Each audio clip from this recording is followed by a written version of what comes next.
everyone! Hi, everybody. We are going to take a deep dive into the world of the rabbit digestive tract and some other similar animals that have almost the same type of digestive tract.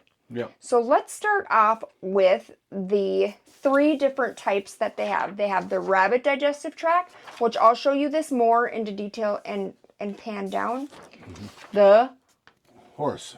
the horse digestive tract and the cow digestive tract, they say, are almost the same. All right. Did you know that the rabbit digestive tract resembles that of a horse?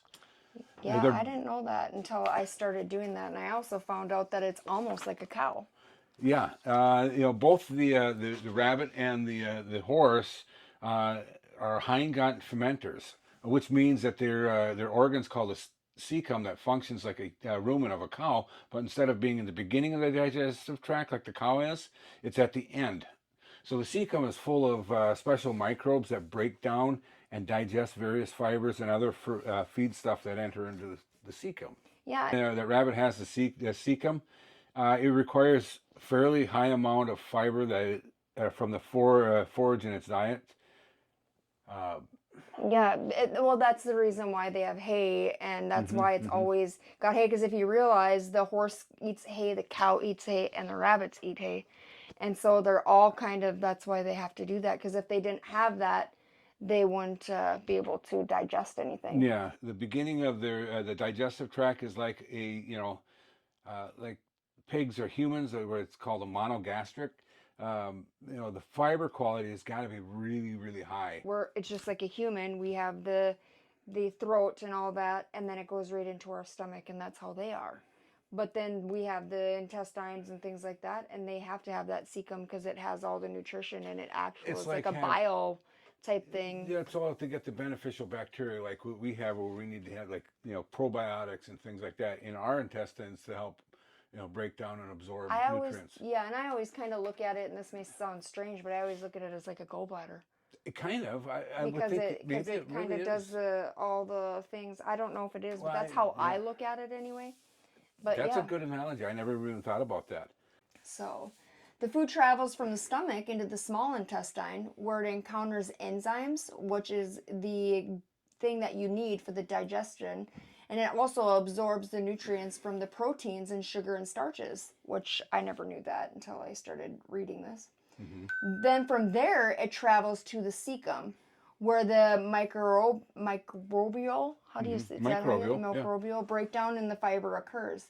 It then enters the large intestine, where the water absorptions, and then it goes into the poop. Yeah. Which I was like, well, how the heck does that? It doesn't, from the stomach to the small intestine, you don't get any water or any of that. It goes right down from the large intestine. Yeah.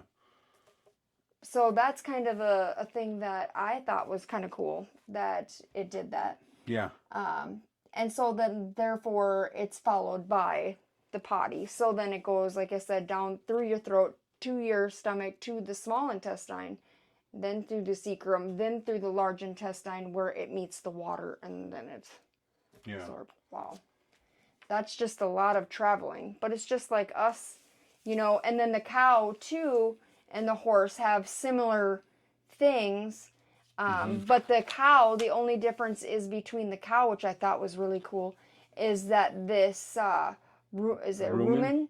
Is like a bat. Yeah, they got like 4 stomachs, too. Yeah, but this rumen is a bat, and this fermentates first. It gets, no, it does. Does it? Yeah, I did a research, and it fermentates first. And the reason why the cow has the cecum is what it does is it's the extra. So whatever didn't get here, it's going to get at the cecum at the end.